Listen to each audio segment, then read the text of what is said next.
Hello, everyone. Good evening and welcome to this virtual roundtable on essential tech skills to get campus students ready for hybrid workplace. Before we start with the panel, let me share an overview of this session so that you know what to expect. I'm Pooja Bothra, Senior Content Lead, ETHR World. The accelerated pace of the fourth industrial revolution has disrupted business ecosystems, creating a huge demand for new age technical skills such as data analytics, cloud computing, blockchain, artificial intelligence, and many more.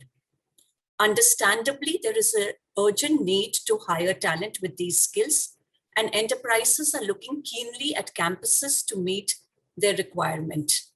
To enhance freshers' productivity, motivation, and retention, India's leading corporates are taking career-relevant tech learning programs to hundreds of students on the campus, improving their understanding of the workplace demands and opportunities.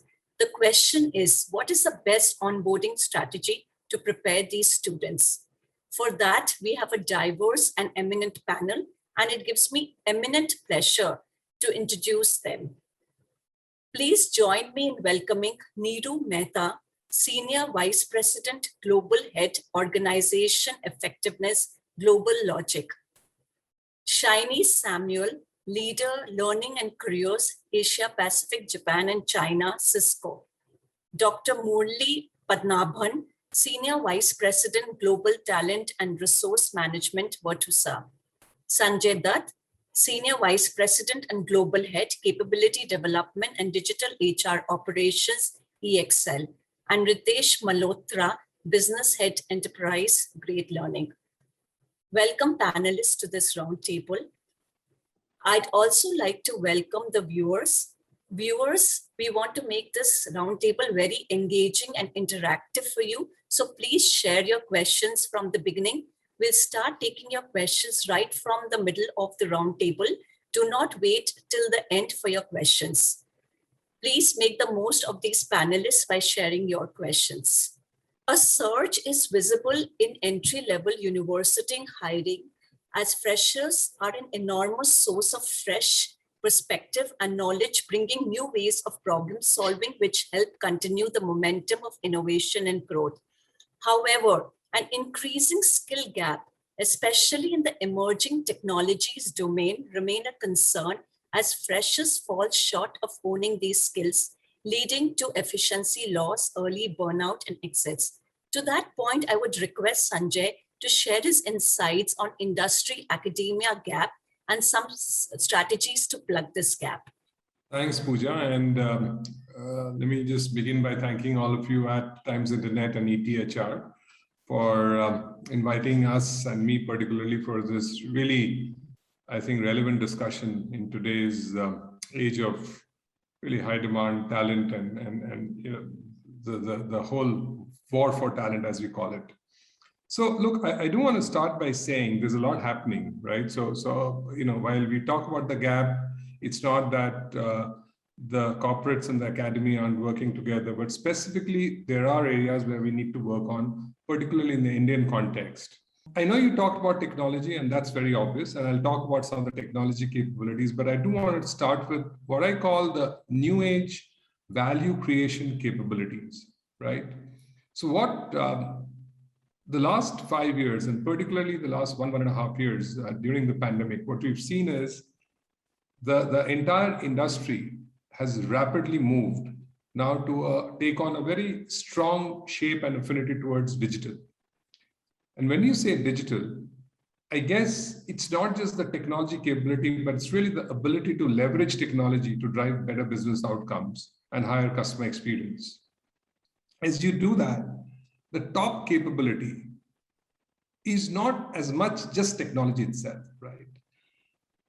It's really about individuals being able to identifying what are the specific problems today that customer segments or markets or different societies have, to be able to articulate that solutions first in their own mind and then create design solutions, so have the design skills and capabilities to be able to have a structured thinking process, to be able to put forward that solution in a well-articulated fashion, and then really being able to drive change. So to me, Pooja, the first part is really about this ability to be able to add value in this new age. Now, I think all of you agree that much that we have a really intense and rigorous academic system, the focus is really about acquiring education, acquiring knowledge and skills. And it's not as much about managing people and driving outcomes through those relationships, right? So really what also I think is really critical is this whole ability to collaborate, to bring people together to add value. The third point, and by the way, while I'm saying this is 1, 2, 3, it doesn't mean that they are in diminishing importance, is really about, what we see, you get these really bright people from campus and they come in, etc., and they have their own set of challenges, they have their own set of strength. But the one thing which is really required today is this increasing need for capacity and stamina, resilience and flexibility. Because you see, the rate of change has become faster. I was talking to someone in the morning today and I was saying, we always had change earlier. So you had a black and white TV, you went into a color TV, you went into a solid state mode, you went into high definition, you talked about LED. But those took years at times. Today, changes are happening over months, right? It's a shifting goalpost all the time. Individuals at work need to display a high level of capacity, mental tenacity, and resilience, and then respond to this change through a lot of agility and flexibility, right? So Pooja, if you see the first three is not just as much about the technology, but it's really about your mindset in the way you're operating, in the way you're creating value. Let me talk about two other aspects, and then I can probably close.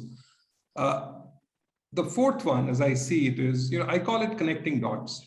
So, you today, if you come in and you take on a little bit of a responsive, definitely reactive or responsive stance, that's not good enough. You need to be proactive. You want to go there as professionals to be able to capture ground, to be able to capture value, and to be able to create value.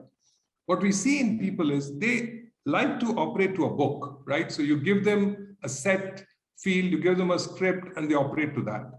But this ability to operate in a quite a bit of an ambiguous world, to be able to get outside in perspective, to join the dots and create sense out of that, I really think that we need to kind of push the bar up there. And the fifth thing is about comfort with technologies. You outlined some of the technologies up front, definitely AIOS, definitely cloud, blockchain and analytics.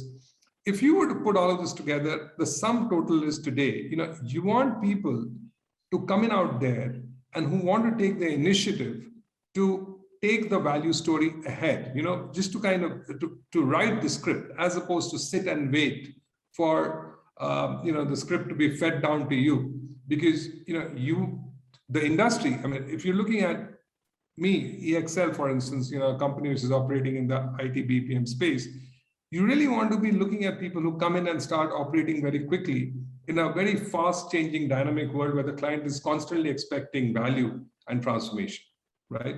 So I think that in conclusion, that we as corporates and the academia need to work together to be able to develop this, which is really, significantly outside of what is getting covered today, right? It's not just a little bit here and there. It's not the focus in our current academic system. Thank you, Sanjay. And you rightly pointed out that in this fast, dynamic business world, employees have to start performing from day one. And you've also articulated the essential skills they require. I'd like to go to Ritesh now. Since Great Learning works closely with national and global universities on one hand and industry on the other, it will be advantageous to hear from Ritesh his strategy to narrow the gap. Pooja, thank you for bringing us all together. First of all, I've thoroughly enjoyed these in the past. And I think, the points that Sanjay made are quite relevant. See, we have this unique privilege of, like you said, sitting in between colleges and enterprises. So we work with 250 plus colleges, and we also work with some of the largest enterprises in the country today. So we get a view of both sides. And just like Sanjay said, I think, there is a certain familiarity that's required between students and the organization that they're going to work for, right? 4 years of college life, and I'm talking in the context of engineers because, the topic is for tech talent. 4 years of engineering teaches them a lot of core skills, but the pace of change, like Sanjay said, is tremendous nowadays. So if you look at students, particularly this community, I think there are three facets on which we like to work with them to bridge this divide between academia and their job place and the future job place. First is, I think they need a little bit of a cultural jolt or a bit of a culture shock, because giving examinations in college is a very different ballgame compared to working on client projects and actual scenarios where you're challenged on a day-to-day basis in an organization. So I think we do that very effectively with a combination of testing, and we do it in multiple formats. We test them on their projectability, we test them on their concepts, we test them on their discipline and other aspects, right? So that basically just wakes them up and warms them up for the real game. Now, once you've done that and you've shown them the gap that exists between where they are today and what's expected by their prospective employee, then the second thing we do is we effectively put technology to use to make everything easy for them. So ease of access, visibility of the track they'll follow, what they're going to learn, I think that's paramount. You can't just jolt someone and then leave them confused. So we have to simplify that aspect. And I think we put technology to use that quite effectively. So everything to do with their curriculum, with their accreditations, with their teaching sessions, whether it's live mentored sessions or whether it's concepts that they consume on their own, everything happens through technology. And I think that's laid out quite easily. The third aspect, very important, is so that people are interested and their interest continues to grow, is supporting them through that journey. So, and our mantra is don't leave any learner behind. So none of the students should feel left behind. And therefore, we have this extensive program team that works with each learner and literally handholds them through the program. So I think it's a combination of these three that basically familiarizes the student with what they're going to expect once they're with an organization. On the other hand, there is lack of familiarity with students at the corporate end also, because the only time they've met them is when the offer has been made on campus. And after that, they get to see them a few months later. So during that period of time, we work extensively with the organization, trying to identify what the ideal program for students is. Now, this is based on a combination of what job roles are they going to take in an organization, what their day-to-day responsibilities will be, and therefore, what skills do they require. So the program is really curated for this organization. And therefore, when people have gone through this program, it's very, very familiar for the organization when they enter as employees. The second thing we do for organizations is give them a lot of performance data on students. So, students are not, so they're more familiar, right? They know exactly what skills have they acquired, which student has performed well in what area, and that gives organizations the ability to make informed decisions on their project deployment. So I think these are the few aspects that I would say we do effectively as an EdTech and try and bridge that divide between traditional academia and organizations. It's very interesting, and I think these are very interesting times because these students get a head start to how to plan their professional careers.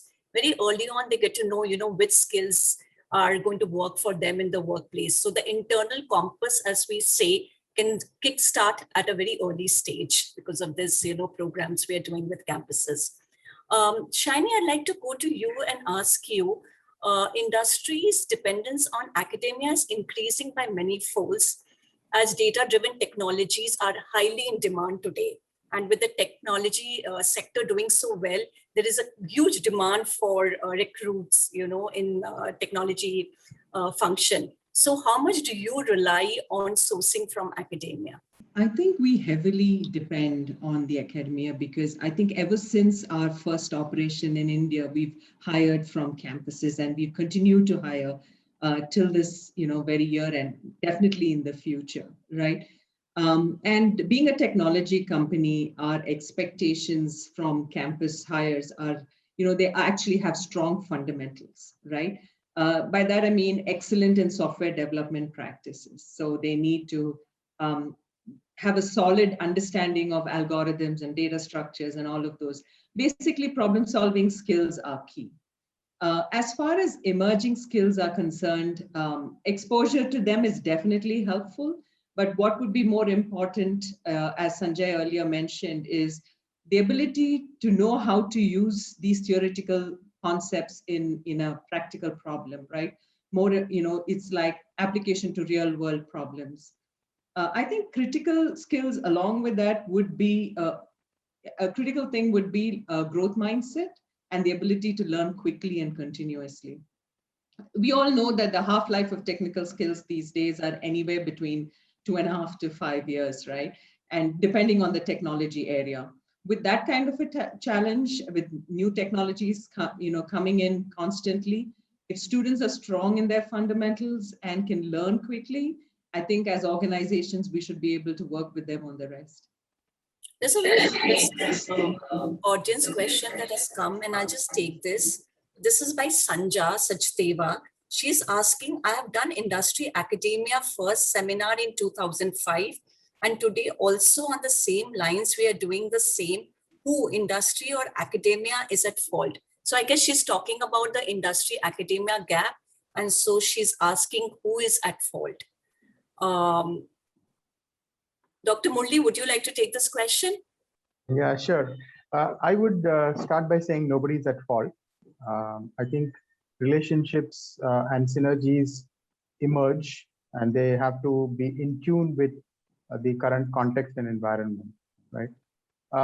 So at least I know for sure that a lot has been done from the academia side as well as from the industry side to really foster this collaboration and ensure that students who are graduating are becoming employable. I think the big challenge, especially in the tech space, is a huge challenge. The technology is always, we are the academia and the services industry is actually catching up with technology. Product companies are slightly ahead of the curve. So what happens is there is a delay in enabling students to really come up to speed and catch up. So there is always this challenge. This challenge will remain. The only thing that I really want my friends from academia is to take this aspect of it as well, right? So what happens is when you're in college, you are always preparing them for what I call as the eligibility criteria. Right, so you give them the hard skills, you teach them technology, you get them certified on a lot of other things. Many of us don't pay attention to what I call as the suitability criteria. Now, suitability criteria comes primarily from preferences and tendencies, and these also can be developed, and they lead to behaviors. And most of us, and I think all companies which are represented here, check for eligibility criteria, not so much on the suitability criteria. So suitability criteria is checked during interview and attitude, and it's all a very fuzzy area. I think a lot of work needs to be done, especially in India, to check what could be the suitability criteria for an engineering graduate. And this should not be done just for hiring. This should be done when the student is opting for a particular course. I know many students take up courses primarily because they think there are a lot of job opportunities, not necessarily because they enjoy that. And rightly so, because India, is a developing economy, jobs are scarce. So you really want to take up some course which will get you a job, right? But I think the point is, if you don't really enjoy that, and if you don't have a natural proclivity for that particular branch of whatever study you want to do, you're not going to be successful. So how can we really bring, I do have some ideas, but on checking the suitability criteria for the student. I think that's what even Sanjay spoke about, and even Ritesh touched upon in their opening presentations. Thank you, Dr. Murli, for answering Sanja's question. Sanja, I hope you got your answer. And I really like this, eligibility and suitability terms, very nicely put up, Dr. Murli. Neeru, I'd like to go to you and ask you, what has your experience been with sourcing talent from academia? What are your areas of concern, and what is that you would want from universities? This is a very, very, I think, relevant topic, and quite pertinent to the question that Sanjay asked earlier. So what would, industry ask, what's the industry ask from academia? I think when we internally talk with our tech leaders, and, one of the things uh, especially when you are in engineering services or product domain, is you really want a tech ready squad, right? You'd want people once they come on board to have a level of readiness, so that there is minimum time, that it takes for them to, just get going. And, the problem that we're discussing, and they say, it's already solved elsewhere in the universe.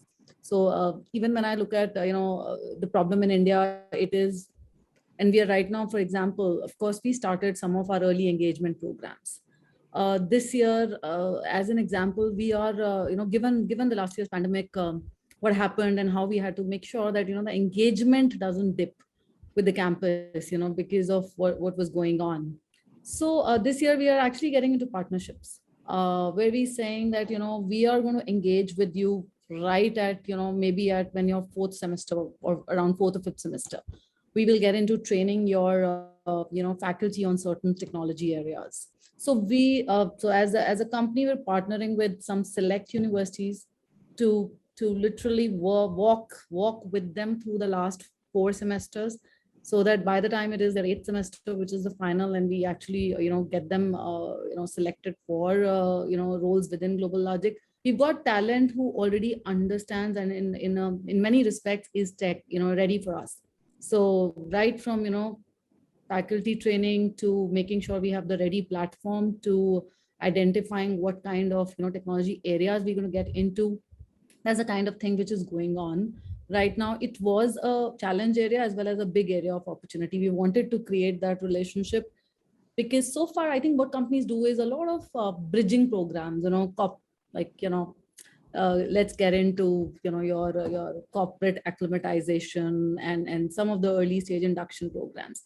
This, in our view, will help us, help people get there.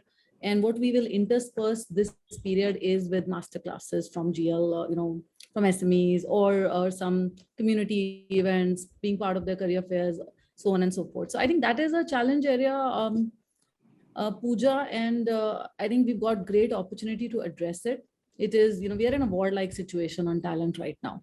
So, it gives us an opportunity to literally establish a great relationship with not just people whom we hire, but others as well. So that's how we are viewing this whole thing. Across the globe, we've already established that in many countries. So Europe, for example, there are many universities where we have our labs set up. We're looking at, replicating that model in APAC as well, India especially. So I think that's the biggest focus area, and that's where we are building the partner ecosystem as well. Very rightly said, Neeru, a consolidated effort of both the academia and industry is essential to create a robust learning architecture to prepare candidates for workplace skills. I would like to request Dr. Murli to share his strategy for preparing the campus hires. Given the diversity in the profile of candidates coupled with current logistical challenges, how does that impact the training processes you have envisaged? Yeah, so I think the big disruption has been that we have to do this virtually, and pretty much we have to get into people's houses to get people trained. So this has been a huge challenge, primarily because I think there has been a lot of disruption in the environment as well, right? Graduating class is really distracted, a lot of anxieties, a lot of concerns. So what we did was we started engaging with them early on, and we have been doing virtual internships as well. And the model that we have is slightly a different model. So through our CSR arm, we actually develop digital assets for the NGO partners that we work with. And these are given as projects to students. I think some fantastic work has happened in that space. And they also really get enthused and energized, you're giving back to the society, right? So it has been one of the healthcare platforms has been a great success actually. So those are things that we are doing. We also do a lot of Connect webinars. I know that there is a lot of overload on Zoom and people are really fatigued by webinars, but we do that as well. And then there are individual, mentoring sessions it's a group mentoring that we do. And these are some things we have done differently during the pandemic. See, I think one of the changes that I really aspire to do in the training bit is it's of course an idea, and we haven't got there yet. All the learning that needs to happen, right? Knowledge acquisition. When I say learning, I mean knowledge acquisition needs to happen while they are in campus, right? So, and that's the best place to learn because they have access to library, they have access to all resources. So that's the place best for them to learn. The moment they've come into the organization, either before they just graduate, where they're on an internship, they need to really know how to do stuff, right? Because I know this, I'm sure all of us will agree that while on campus, you are evaluated for what you know, right? But when you get onto a corporate, you are evaluated for what you can do, right? So there's a huge difference. So that's where the gap is. So what we are actually attempting to do is to get these students as as interns, and break them into project squads, right? And they actually start working on projects, the kind of projects that I was talking about. Clients don't really accept unfinished products. Clients have become very mature. They don't want really rookies on their teams. So we need people who actually are hands-on, who can actually go and uh, be able to hit the road running on the client projects. In fact, we did an interesting study, and this was quite an interesting study that we did. We observed the productivity of a team dropped significantly when campus hires were introduced into the team. This is quite shocking for us. And this was a pushback that came from the project team saying that, these are no good campus hires. But we all know that this industry, the services industry, primarily runs on campus hires. So that's how you source talent. Otherwise, people are jumping from one company to another company. There's no talent addition, right? So we have to source people from campus. So we did some tweaking to this whole training bit, where they do a lot of stuff and learn on their own. So the responsibility of learning, if they have to pick up a skill or something like that, it's put on them. Of course, resources are provided, support is provided, but the responsibility lies with them. Like I said earlier on, I think what happens, and this is a mistake most companies do as well, is that we focus a lot on eligibility criteria, right? Like I said earlier, suitability is completely, ignored.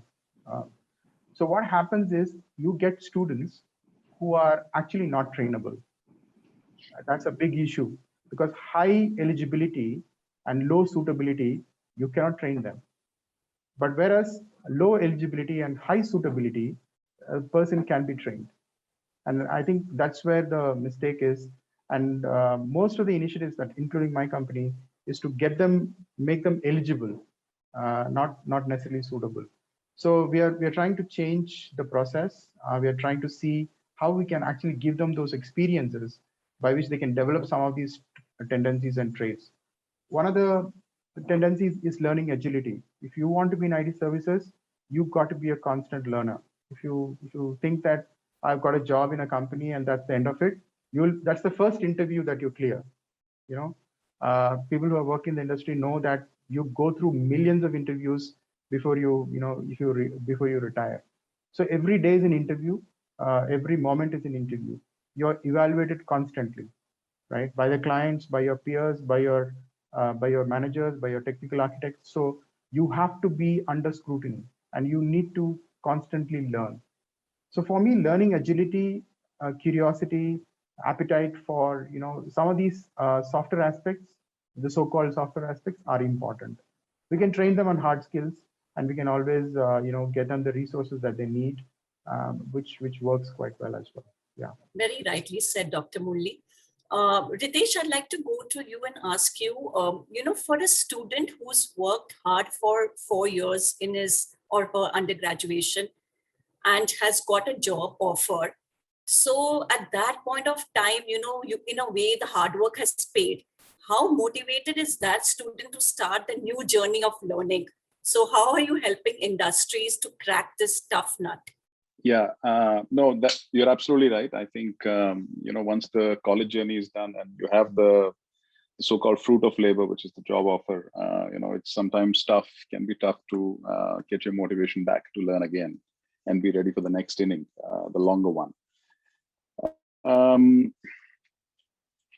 But we've, over the years, having worked with thousands of young freshers, Pooja, I think we've come to the conclusion that there are 4 elements that basically make a motivated student, or there are 4 traits on which we have to work on to make them learn more. One is ease of access. I think it's often been a fault in education that content, or high quality content, and academicians and high quality academicians, and engaging content, engaging way of teaching, engaging way of getting them to work on projects, etc., is missing. So I think that ease of access and high engagement is absolutely essential. That gets them naturally motivated. The second aspect is, somebody who's gone through 4 years of theory and a lot of foundation is not going to be interested in more of it. So it has to be more practical, it has to be more industry oriented, it has to be more hands-on, and it's got to be more experiential. So we bring in a lot of industry mentors, about 1,000+ work with us. And these are people who are accomplished in their own right, in their own industry, and they share industry perspective and best practices with them. So I think that's the other bit, you have to give them something that is non-bookish in nature to keep their motivation high. The third aspect is competition, right? I mean, we are all suckers for competition at some level or the other, and so are young students. And so as part of our engagement plans and programs, we have a lot of hackathons, we have a lot of case studies, competitions, leaderboard-based assessments that just get the competitive environment going and get them to work that much harder. That's the third element that's very important for keeping them motivated. And the fourth, which is where I think we take help from our partner organizations, is actually the reward. Now, what's the reward at the end of the day for somebody who's working much harder than another fellow student? Both are joining the same organization, but what's the reward for the more hardworking fellow? So I think there have to be faster growth paths. There has to be a vision for growth, which has to be shared with organizations, and that's where we urge our corporate partners to basically lay out that path for them. We also get our corporate partners to frequently talk to learners as they go through the journey. 3 or 4 months that they spend with us, many times we get our corporate partners to actually talk to them. So these could be future bosses or leaders in the organizations, talking to them and motivating them, sometimes sharing success stories, sometimes telling them what's possible in the organization. I think it's all of this put together is required to get a young individual's motivation going. Very interesting, Ritesh. Shiny, I'd like to go to you now. And I remember the last time we spoke, you were talking about a comprehensive pre-boarding and onboarding strategy. So it'll be great if you share innovative methods you are using to upskill the campus recruits. And also you've got an audience question related to this, where Sagar is asking how effective were virtual hiring strategies. No, sorry, not this one. What can we do to make sure that the fresher training is more effective considering the remote ecosystem we are living in now? So maybe you could address that also. Shiny. So I think one of the best ways we could actually help the campus hires is really providing them a real work environment to actually practice whatever they've been learning in campus, right? And so, we have summer internships, we have spring internships, we have all of that is as an opportunity to get them closer to the work environment. In addition, as it gets closer for them to join us, we actually have our pre-onboarding program where we started it with the intention of engaging students early as they prepare to come into workplace, right? And getting them introduced to real world application. They get to learn programming languages, which is very, very useful, especially when students come from different engineering streams. Some of them learn it very differently compared to others, right? Now, these are not just self-paced digital learning, but include solving practical problems. They are provided mentorship throughout the process. Our onboarding process is much longer, roughly 3 to 6 months, even before the students join. We actually work with the leaders who are expecting these freshers to join their teams. We work with them to actually create individual development learning plans, right? Because one size does not fit all. And the idea is not even to push everything in, even what is, just because it's general purpose. That's not the idea. The idea is just learn those that are actually relevant in your context, in your work. And companies like Cisco that offer such a breadth of technology, right? It becomes even more important that you just provide what is necessary for that individual when he's going to start his work in that particular area. So we actually work on that individual learning plan, which consists of blended learning. We have classroom, again, now because of pandemic, and we mostly do this virtually. And we use digital learning platforms, right? In the form of curated learning pathways. And we intermingle this with hands-on on-the-job training, because if you don't practice what you're learning, this is forgotten even before you leave that session, right? So it's very important. So we work with leaders saying, as part of their learning plan, they've actually learned this. So it's up on you to actually give them the opportunity to practice these skills. And they're also mentored by individuals on these projects, right? So we cover domain knowledge, we cover specific product knowledge, tools that they will use. So I think what we provide is experience with the context, right? We also have leadership sessions, mentoring sessions, community learning, all of that, because we need them to understand not just the skills, but how do you work in this environment, right? How do you have, how do you work as a team? How do you understand culture and values and beliefs in the organization, right? And this is what we do, and we also kind of intermingle, as I said, with on-the-job learning. So we do this in a spaced manner just to allow assimilation, right? You learn, you practice, you learn, you practice, right? So that the retention is far higher. And and regular check-ins, right? We check in regularly, periodically, every week, every month with the leader and the individuals, just to know, hey, how's the pace? Are you keeping up? What more help can you need? What resources do you need? And to the question that was asked, right? We are able to scale. We have our WebEx technology, and through technology, we are actually able to scale virtual training. We have not compromised on any components of the training, whether it was classroom and now moved to a virtual environment. We have a digital learning experience platform that we use, for the individual. So I think we have continued to keep that. Of course, what we do is, engage. We work with leaders to make sure they're engaged more frequently. They stay in touch with them. They have conversations just to make sure that they've understood, they're practicing. So all of those, we've not compromised on any of those because of a pandemic and a virtual environment. Because most businesses today are at the helm of their transformational journey, they all the more depend on the academia for a steady supply of skilled workers. And Sanjay very rightly pointed us some of those skills, being digitally dexterous, highly resilient, apply design thinking to solve complex problems, be strong communicators and effective team players. Sanjay, my question to you is, what is your organizational onboarding process, and how does this have a real financial impact on your organization?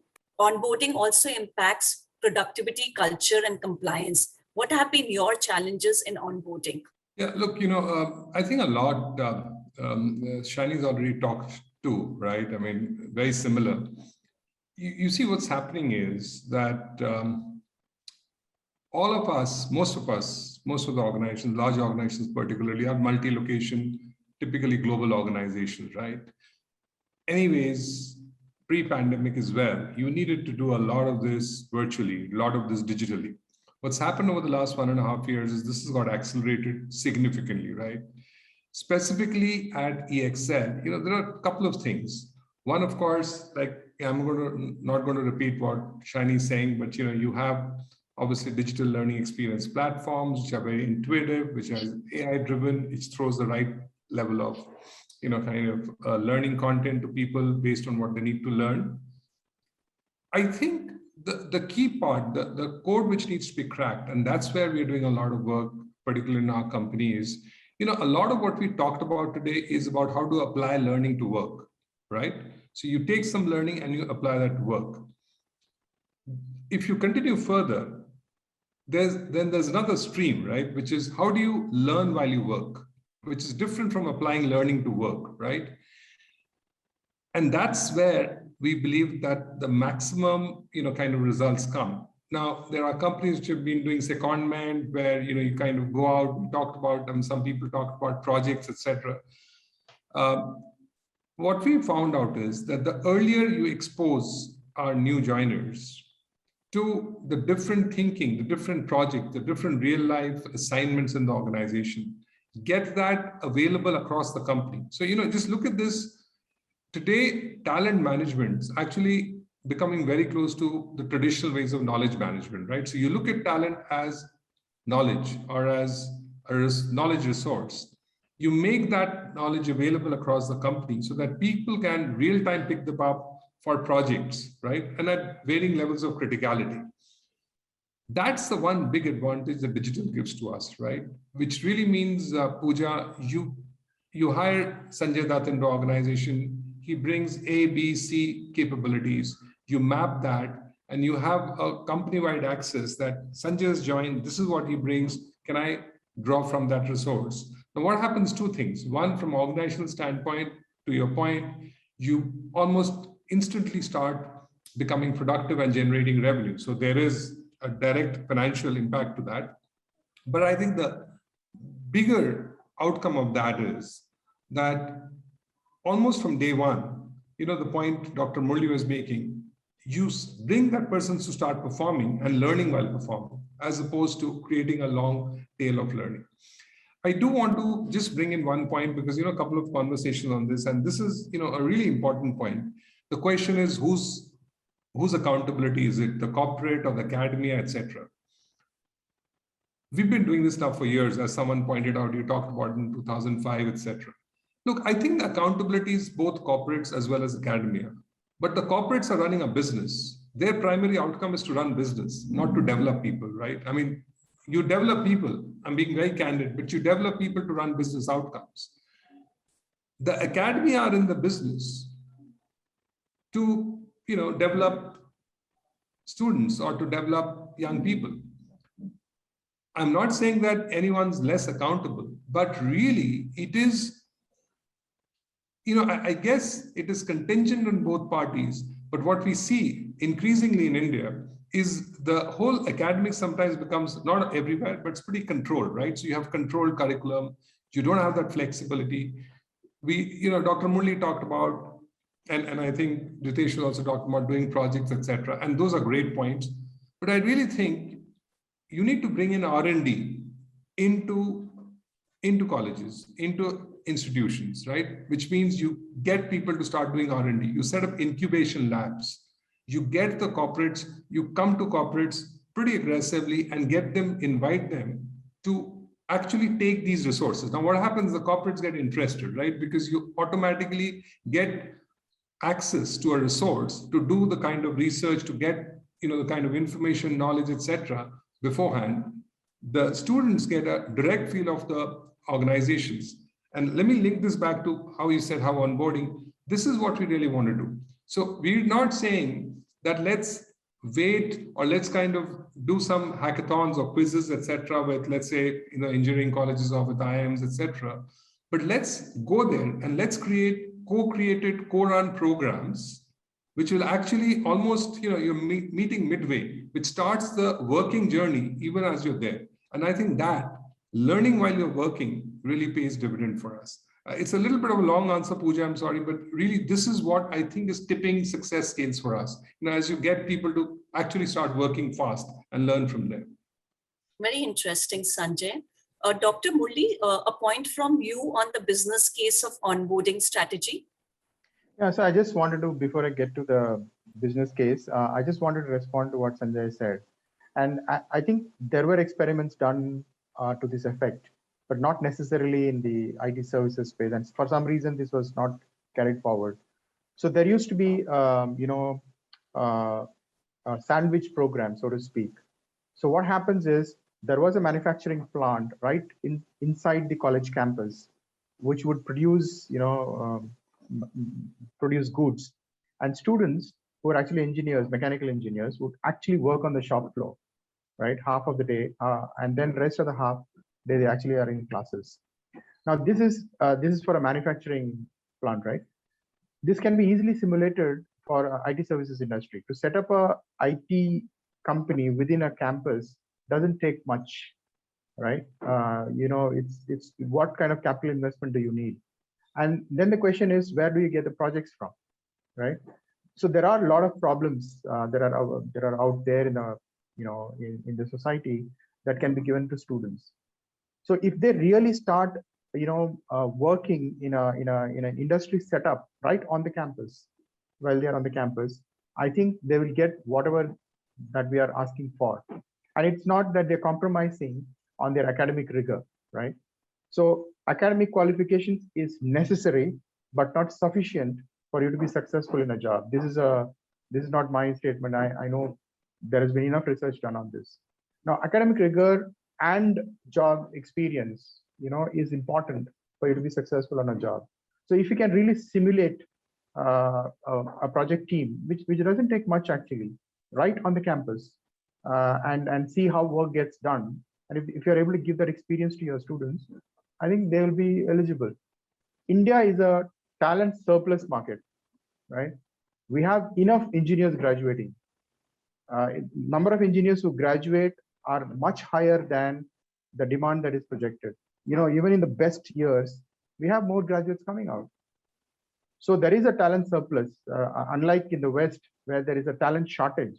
So we're in a talent surplus market, and it's there is enough for all of us, right? And if we really get these people to the speed at which we want them, I think it will be a win-win for both academia and for the industry. Coming to the business case, right? I think it is really important, especially in IT services space. All IT services companies have grown on campus hires. You name the big ones, the small ones, the middle ones. All of them have grown on campus hires. So campus hiring is one of the key strategic lever for the company to build its talent pool, right? Now, if you really look at the way the industry started, there is a luxury. You could bring on a campus hire and put him or her on a training program for almost a year. I know when I started my career, it used to be a year-long boot camp. Pretty much they would be doing, and they'll be just coasting along. Today, we don't have that luxury. We just don't have the luxury. And the training hours or the time that we can spend in training is only shrinking. People want billable, ready resources to hit the ball, hit the road running, and that has been a huge challenge. So what we have done is we have built a case by which we are shifting completely left. Like I said earlier, all the learning that needs to be done happens in the campus because that's the best place to learn, and all that they need to know in terms of how to do the work can be done when they come on board. So we do that through internships, and then we put them on billing projects. Thank you, Dr. Murli. Yes, if you allow, Hitesh? I'd like to just make a point. I think Sanjay touched upon something very interesting, and then Dr. Murli responded to it.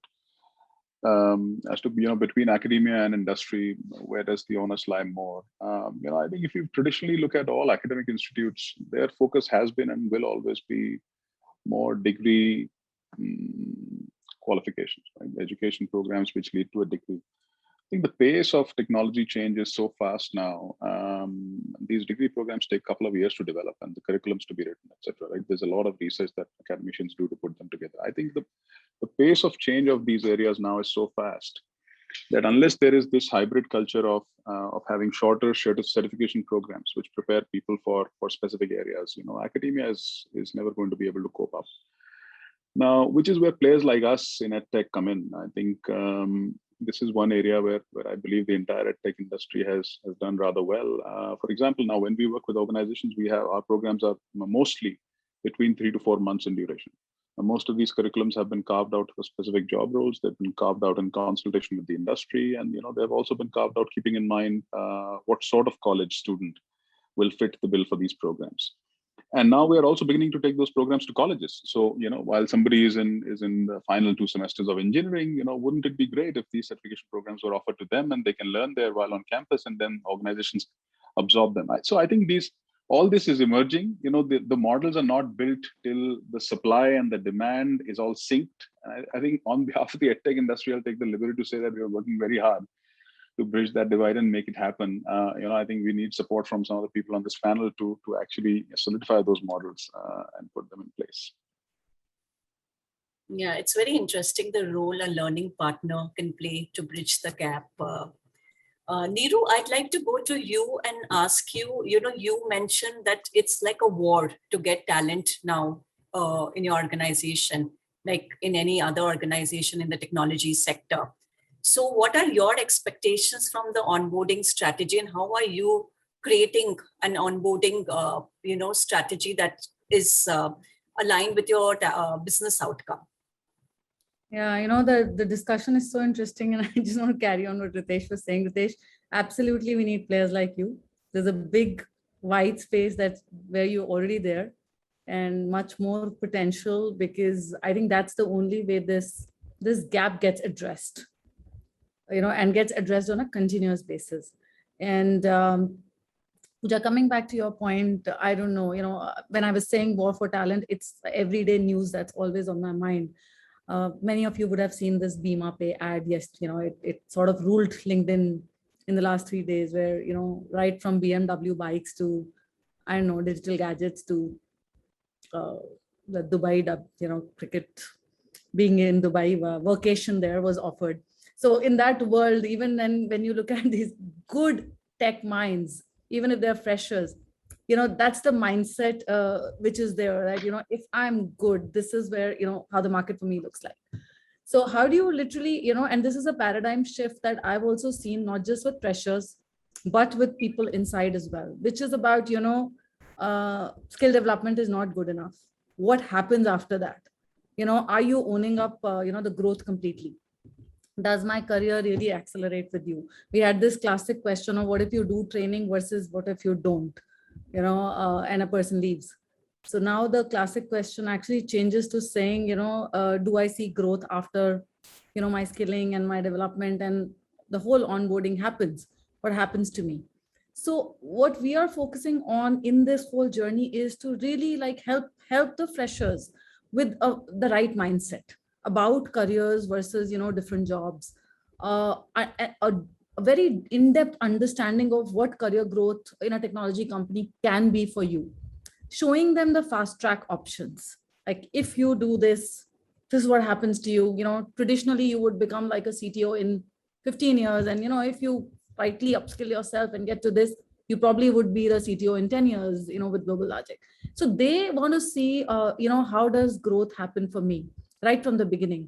So, putting, as we of course do the rest of the stuff, getting the right digital platform for them to, while during the onboarding phase, getting the content right. What we are also additionally focusing on is this whole career ecosystem that we create inside, and, help them understand that, so that, their, I won't use the word loyalty, but their interest, it becomes a barrier for them. They start thinking about the whole growth in the organization differently.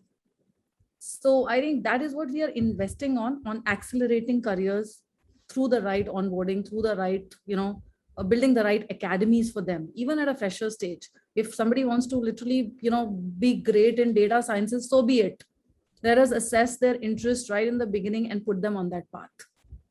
So, instead of like off the shelf that this is what we do with all freshers, how can we, become more agile in how we develop them, what options we are able to give them, how do we match them to the demand, which is constantly emerging. I think a lot of work from our end is going in that direction and scaling up that, institutionalizing that. So I think I'll take a pause, but that's where the focus is. Those are interesting points, Neeru. I'll take an audience question here. So Srimoy says hi to all the panelists. And the question is, how can we make an offer lucrative to a fresher apart from offering them an industrial standard CTC only? So I think he's taken a cue from you, Neeru. Would you like to answer that? Yeah, I mean, exactly. I think it is no longer, and it's the right value prop on growth, careers, engaging with the entire family. So no longer insurance, but if you really join a particular company, is the whole well-being of the entire family taken care of. So I think there are many things other than CTC. Since we are talking a lot about growth and learning today, I feel that becomes a big component that this is how you grow. The career value proposition is Shiny, one point from you on this. It's the culture, the value, the vision of the company, right? You want to be part of something bigger. You want to. It's not about CTC alone. You want to make an impact. So you're looking for those companies, those roles that can actually make that impact that you can make an impact, right? So I think that's and again, you want to be growing. You want to be learning. Careers these days are not anymore 30 years, 40 years. It's probably lifelong. So if you want to keep doing what you love, I think you've got to look beyond your CTC, I would think. Yeah. Interesting. Ritesh, there's a question for you from Manoj. He's asking, which model would you use in coming 6 months to adapt to the newer requirements of learner in view of changing technology? Are you using 3 to 4 month short capsule program to add to the credits for certificate and a postgraduate diploma program? Yeah, so Pooja, we work across all formats. We have these certificate programs that are 3 to 4 months in durations. We have long duration certificate programs, which are 11 months. We have degree programs, which are 12, 2 years and beyond. And we also have diploma programs. So I don't think format is the question. I think it's about identifying which area is of interest to you and then making that leap of faith that, yes, if I constantly upskill myself, then that's going to be great for my career. And just a comment on your previous point, about what job offer should a fresher choose from college? Should it be just the CTC? I would say they should just, if they were to point out to just one attribute, then probably choose the company that's going to invest in your future, right? And the telltale signs of that are visible when you meet the organization, when you meet some of the leaders. And the questions that you ask should also not be around CTC. Probably they should be around how much they're going to invest in your growth over the years, and what are they going to do for your educational growth on an everyday basis. So just on a lighter note, one of our brand ambassador is Virat Kohli, and there is one punchline that he uses, "Zindagi mein jo wahi aage badhta hai, jo constantly seekhta hai." So I would say, that's one attribute that people should take a bet on, and not some of the BMW super bikes and other things which are on offer nowadays. Interesting, Ritesh. Sanjay, I'd like to go to you and taking a cue from what Ritesh has said. I just want to ask you, what are those visible signs that I should look for? If I am a student and I've applied to multiple organizations, how do I select based on, what is being offered to me and who is, going to invest in my growth, and how do I recognize that? I mean, to me, listen, it's about what Shiny said earlier. It's about the opportunity I have to create impact and value. But you see, the one thing which I just want to add to this whole discussion is we've talked about the role of academia, we've talked about the role of corporates, but there's a role of the individual, right? I mean, the career seeker, herself or himself, has certain responsibilities. And that's the big point. Remember, I talked about the initiative. And that's a key trait that the companies are looking for. So, one needs to be able to take that initiative to say, I'm going to be doing stuff where I can create value. Now, how that translates into selecting an organization to join is really to be able to understand where does my value story fits in. And a lot of things, what's the kind of value system I align to? What's the kind of culture? Today, there are discussions across, I'm sure most of the companies, even on locations, right? Which location? Should you work from home? Should you get people back? So there's plenty of things going around in terms of choice. So when you choose a company, the primary should be, what is my value story and what value story and where do I identify? Once you get that set, then you're most likely going to be enjoying what you do and that you're going to be performing. That's a great point. Very interesting. So this has been a very, very interesting panel, great conversations. Thank you for sharing all your perspectives and insights. I'm conscious of the time, so we'll have to close this. I'd like to conclude, higher education is unable to keep pace with the ever-changing job market. Clearly, this impacts an employer's revenue and business goals. A strategic partnership between industry and academia is essential to get students work ready in this complex environment. Thank you, viewers. Thank you, panelists, for joining in today.